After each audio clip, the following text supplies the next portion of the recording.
когда вот там куски сала, смалец, и там шоколад на шоколаде.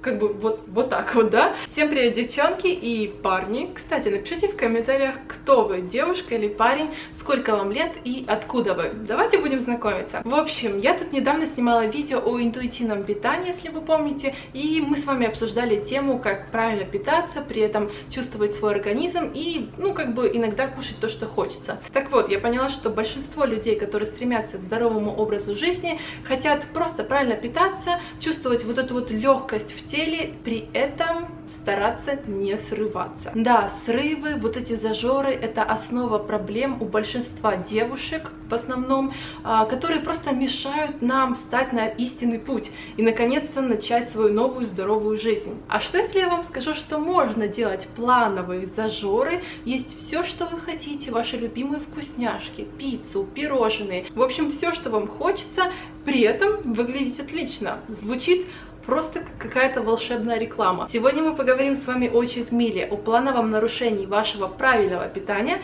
которое будет вам только в пользу. Наверняка вы слышали такое слово читмил, оно, наверное, переводится как обман едой, но у большинства людей оно ассоциируется с чем-то профессиональным, то есть эти читмилы делают только профессиональные атлеты перед какой-то подготовкой к соревнованиям, но на самом деле нет, читмилы могут делать те люди, которые большинство своего времени придерживаются правильного питания, с пониженной калорийностью. В основном рацион худеющей девушки или девушки, которая просто правильно питается, выглядит как ровная линия, иногда с какими-то падениями в плане калорийности. И если у вас постоянное затишье, без всяких изменений, что касается, кстати, и тренировок, то, естественно, у вас происходит плата, адаптация и никаких изменений. То есть вы стоите или на месте, или, что еще хуже, вы, наоборот, набираете вес. Ну а если возьмем, к примеру, одну неделю, вы с понедельника по субботу правильно питаетесь, и в воскресенье вы делаете себе читмил, вот один прием пищи, где вы полностью расслабляетесь, и у вас идет плановое повышение вашей калорийности, это будет как какой-то встряской в вашем организме, в вашем метаболизме,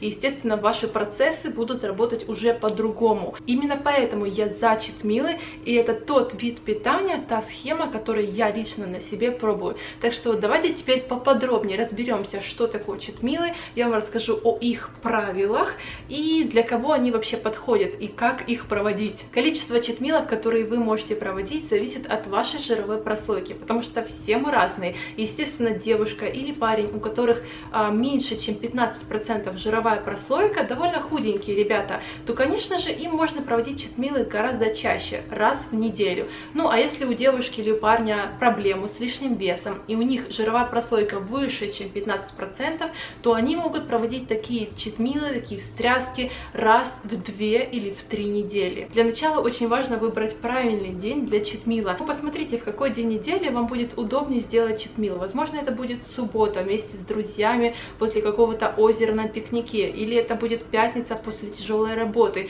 или у вас на неделе будет день рождения вашего друга. Совершенно нет необходимости делать читмилы, допустим, только по воскресеньям, ну, а, допустим, у вас в понедельник будет тоже какое-то торжество, и вам тоже там нужно будет смотреть на всякие вкусняшки, а вы их не сможете съесть, потому что в воскресенье у вас был читмил. Нет, просто примерно просчитывайте, когда у вас будет возможность что-нибудь покушать вкусненькое, и делайте читмил именно в этот день. Очень важно понимать, и в этом как бы вся загвоздка, что в день читмила вы не едите ваши вкусняшки вместо полезной еды. Нет, вы делаете всего лишь один прием пищи, где кушаете все ваши вредные, но долгожданные продукты, но в остальное время остальные приемы пищи у вас остаются полезными. При этом вы ни в коем случае не должны себя винить после этого приема пищи, не знаю, плакать, думать, что ой, все, я разжирела, эта булочка была лишней, и ни в коем случае не делайте какие-то разгрузочные дни. Нет, просто продолжайте ваш обычный рацион, правильный рацион с пониженной калорийностью, который у вас и был всю эту неделю. Что касается времени для читмила, то я не очень согласна с теми, кто делает читмилы прям вот вечером,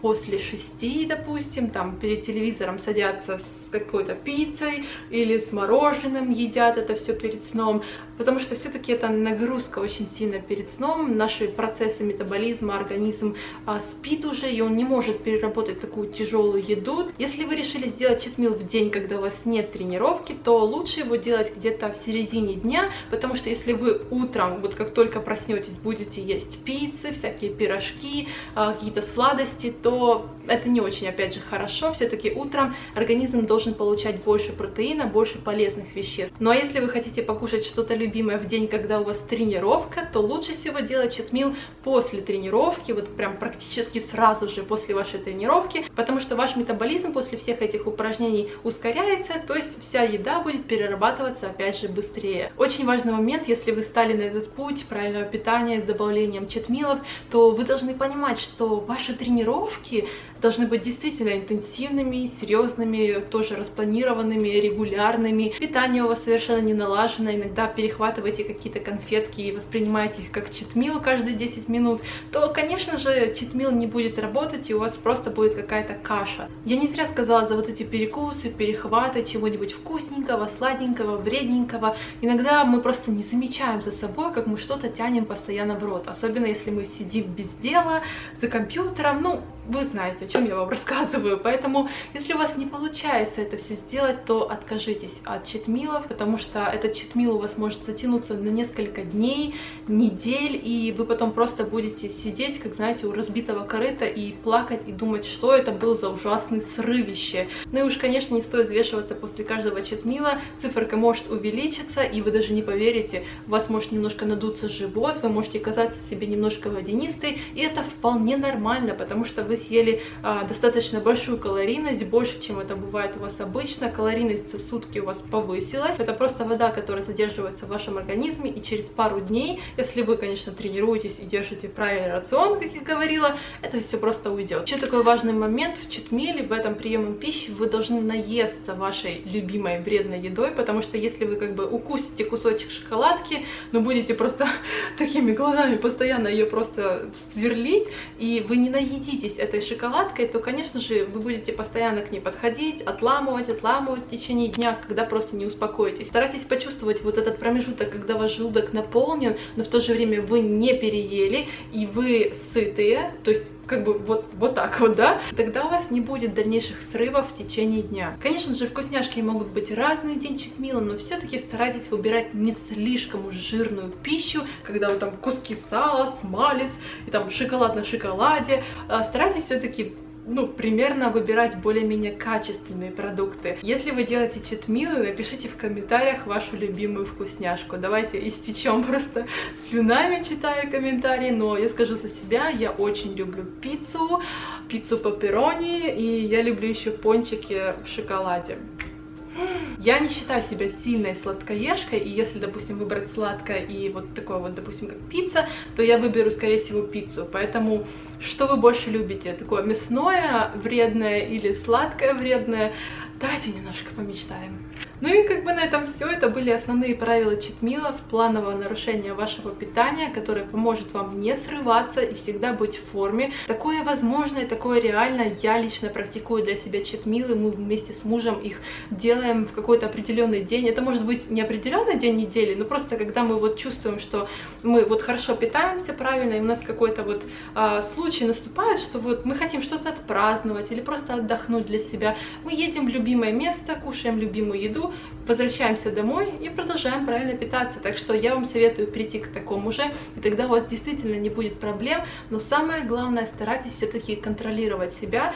Это, конечно же, дело каждого человека, и если у вас получится это сделать, то у вас получится все. Ну а я вам желаю удачи. Пишите, конечно же, ваши пожелания для следующих роликов. Не забывайте включать колокольчик на моем канале, тогда вам будут приходить оповещения о моем новом ролике на канале T-Gym. Кстати, у меня есть расписание на канале, боже мой, наконец-то. В общем, пока что у меня всего лишь 2 видео в неделю выходит. Это у нас вторник и четверг в 7 часов утра по московскому времени. Если вас устраивает это время, то напишите, что все классно, мне подходит. Если нет, если вы думаете, что было бы лучше вечером, тоже пишите. Ну и чуть попозже, когда мы переедем в другую квартиру, я буду стараться еще и 3-е видео в неделю выпускать. Так что, еще и новое оформление есть на канале, так что зацените, я очень старалась.